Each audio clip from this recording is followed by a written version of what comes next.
and prosperous new year. नूतन वर्षे सुख संतोष प्राप्तिरस्तु. नूतन वर्षे सर्व कार्य निर्विघ्नेन परिपूर्णता सिद्धिरस्तु. नूतन वर्षे देवाधिराज स्वामी कृपा कटाक्ष फल सिद्धिरस्तु. नूतन वर्षे आयुरारोग्य अभिवृद्ध्यता फल सिद्धिरस्तु. नूतन वर्षे समस्त सन्मंगलानि भवन्तु. అందరికీ ముందుగా ఉగాది శుభాకాంక్షలు. Welcome to Vijaya channel. ఈరోజు మన వీడియోలో చూస్తున్నారు కదా, తిరుమల తిరుపతి దేవస్థానం అంటే పెద్ద తిరుపతికి అయితే వచ్చామండి. నాకు చాలా సంతోషంగా ఉంది. ఈ కొత్త సంవత్సరం మాతో పాటు మీ అందరికీ బాగుండాలని మనస్ఫూర్తిగా కోరుకుంటున్నాను. చాలా సరదాగా చాలా సంతోషంగా జరిగిందండి ప్రయాణం అంతా కూడా. అండ్ కింద ఉన్న గుళ్ళు కూడా చూసామన్నమాట. ఫస్ట్ అయితే శ్రీవారి దర్శనం అయితే చేసుకున్నాము. తర్వాత పద్మావతి అమ్మవారు, అలాగే కింద కొన్ని గుళ్ళు అయితే ఉన్నాయి. సో అన్ని గుళ్ళు కూడా మీకు ఈ వీడియోలో చూపిస్తాను, తప్పకుండా వీక్షించండి. సో నచ్చితే కనుక లైక్ చేయండి, షేర్ చేయండి, సబ్స్క్రైబ్ చేసుకోండి విజయ ఛానల్ని. అలాగే యాజ్ ఏ యూట్యూబర్గా ఎక్కడికి వెళ్ళినా కూడా ఒక మెమరీగా స్టోర్ చేసుకుంటూ ఉంటాను యూట్యూబ్ ఛానల్లో. సో నన్ను ఆదరిస్తున్న మీ అందరికి కూడా థ్యాంక్ యూ అండి, థ్యాంక్ యూ సో మచ్. ఇక్కడ తిరుమల తిరుపతి అంతా కూడా అవుట్కట్స్ అనమాట. ఇదంతా కూడా మా బాబు చిన్నప్పుడు అంటే పెళ్ళైన కొత్తలో అయితే నడిచి వెళ్ళాము. ఇంకా తర్వాత బాబు పుట్టాక ఒకసారి అయితే వెళ్ళాము, ట్రైన్లో వెళ్ళాం అనమాట. ఇప్పుడు కార్లో వెళ్తున్నాము. చాలా సరదాగా జరిగిందండి. ఇక్కడ కొన్ని ఫొటోస్ వీడియోస్ అయితే దిగాము. అలాగే ఇక్కడ ఒక గుడి అయితే ఉందండి. సో వెంకటేశ్వర స్వామిని ఇక్కడ కింద దర్శనం అయితే చేసుకున్నాము. ఇక్కడే అన్నమాట అది. సో ఎక్కడ కూడా వీడియోలు అయితే తీనివ్వట్లేదండి. దేవుని గుళ్ళు లోపల విగ్రహాలు అయితే వీడియోలు తీనివ్వట్లేదన్నమాట.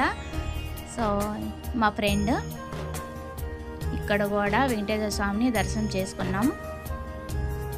అలాగే కోనేరు కూడా ఒకసారి అయితే చూసేయండి. చాలా ప్రశాంతంగా ఉందండి. అసలు నిజంగా ఎంత సంతోషం వేసిందో వెళ్ళేటప్పుడు. వచ్చేటప్పుడు అయితే చాలా బాధగా వచ్చామన్నమాట. ఎందుకనో బాగా బాధేసిందనమాట. ఒక తండ్రిని వదిలి వెళ్ళిపోతుంది కూతురు అన్నట్టుగా బాధేసింది నాకైతే. నాకే కాదండి, మాతో పాటు ఫ్రెండ్స్ వచ్చిన వాళ్ళు కూడా చాలా బాధపడ్డారు. అదొక తీర్చలేని బాధ అనమాట. అలా అనిపించింది మాకు, ఏదో గుండెలో భారం లాగా అనిపించింది అనమాట. చక్కగా దర్శనం అయితే చాలా బాగా జరిగింది. మేము వెళ్ళిన రోజు చాలా రష్ అయితే ఉందండి. దర్శనం అయితే చాలా బాగా జరిగింది. అలాగే కొన్ని ఫొటోస్ వీడియోస్ అయితే దిగాము. అలాగే వెంకటేశ్వర స్వామిని ఫస్ట్ ఎక్కడ అంటే పెళ్ళి జరిగిందో ఆ ప్లేస్కి అయితే వెళ్తున్నాం అనమాట ఈ వీడియోలో. సో ఇది కూడా అంతేనండి. ఇక్కడ కూడా లోపల ముందే చెప్పేస్తున్నారు, బయట కూర్చున్న పోలీసులు అయితే లోపల వీడియోలో తీయకూడదమ్మా అంటే, సో ఎంట్రన్స్ వరకే తీశానమాట. ఇక్కడ చరిత్ర అంతా కూడా నేను పక్కన స్క్రీన్ మీద మెన్షన్ చేస్తాను. ఫస్ట్ ఇక్కడే వెంకటేశ్వర స్వామి పద్మావతి అమ్మవారిని పెళ్లి చేసుకున్న గుడి అన్నమాట ఇది. చాలా బాగుందండి. తప్పకుండా తిరుపతికి వెళ్తే గనక ఇక్కడికి కంపల్సరీ వెళ్ళండి. చాలా బాగుంది. కుదిరితే గనక ఫ్యామిలీతోనో ఫ్రెండ్స్తోనో వెళ్ళండి, చాలా బాగుంటుంది. అయితే ఇక్కడ సొరకాయల స్వామి జీవ సమాధి అంటండి. నేను ఇదే ఫస్ట్ టైం వింటాం.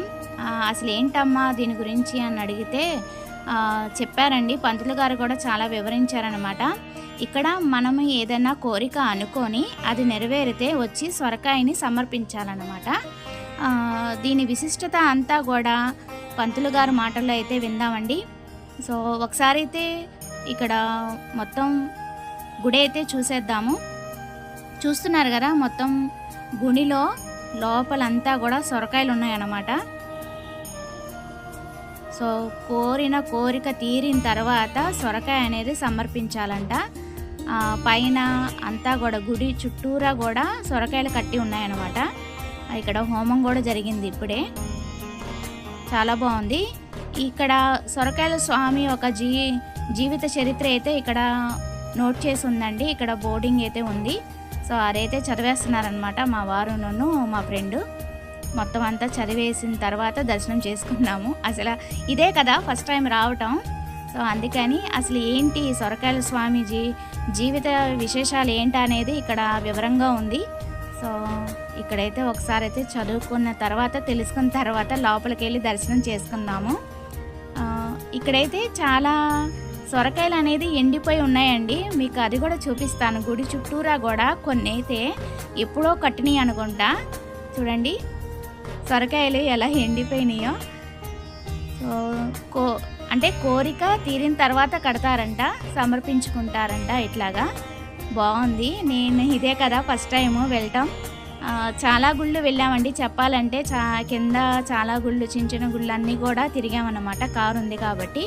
సో వీలైతే మీరు గుళ్ళన్నీ చూడాలనుకుంటే తప్పకుండా కారు వేసుకొని వెళ్ళండి, చక్కగా అన్ని గుళ్ళు చూడొచ్చు అన్నమాట. నాకు చాలా బాగా అనిపించింది. సో మీరు కూడా ఈ గుడికి అనేది తప్పకుండా వెళ్ళండి. ఏదైనా కోరిక అనుకుంటే కోరుకోండి. అలాగే తీరిన తర్వాత సొరకాయ అనేది సమర్పించండి. ఈ సొరకాయల తాతకి అలా పిలుస్తారంట. సో పంతులు గారి మాటల్లో కూడా మనం విందాము. వీడియో మిస్ కాకుండా ఎన్ని వరకు చూడండి. నచ్చితే కనుక లైక్ చేయండి, షేర్ చేయండి, సబ్స్క్రైబ్ చేసుకుని విజయ ఛానల్ని. స్వామివారి సమాధి 1902 ఆయన సజీవ సమాధి 122 ఏళ్ళు. ఆయన జీవించిన కాలం ఇంతవరకు ఎవరికి తెలియదు. స్వామివారు జీవించిన కాలం అంతా పెద్ద ఆయనలాగానే జీవించారన్నమాట. 400-500 సంవత్సరాల ముందు చూసిన వాళ్ళు కూడా ఆయన పెద్ద ఆయనలాగానే చూస్తున్నారు. ఆయన మన బాబాజీ వెంకటేశ్వర స్వామి గారు, బ్రహ్మయ్య గారు లాగా అవధూత స్వామి, రాఘవేంద్ర స్వామి లాగా సమాధి అయిపోయాడు.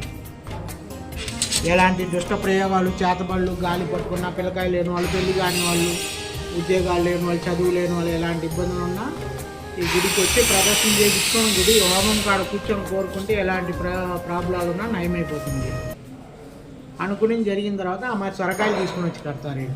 సొరకాయ అనేది ఆయనకి అచ్చగా పాత్ర. స్వామివారికి బిచ్చాడం చేసుకుంటాం అనేది సొరకాయ బుర్రతో ఆయన ఊరు పేరు ఇంతవరకు ఎవరికి తెలియదు. సొరకాయ బుర్ర పెట్టుకొని చుట్టే వల్ల అందరూ సొరకాయల తాత అని పెట్టి పిలుస్తారు. చూసిన కాలం అంతా ఆయన పెద్ద ఆయనలాగానే చూశాడు. 400-500 సంవత్సరాల ముందు చూసిన వాళ్ళు కూడా పెద్ద ఆయనలాగానే చూస్తున్నారు ఆయన. అందువల్ల అందరూ తాత అని చెప్పారు. ఏదైనా మొక్కులు ఉన్నా మొక్కులు తీరాలని కోరుకుంటే ఎలాంటి కష్టాలున్నా తీరుస్తారు ఆయన అనుకుని జరిగిన తర్వాత ఆయనకి మొక్కు కొడుకు సొరకాయలు తీసుకుని వచ్చి కడతారు. అభిషేకాలు చేయించుకుంటారు, అన్నదానం చేయించుకుంటారు. వాళ్ళ వల్ల ఏంది ధర్మం చేసుకుంటారు.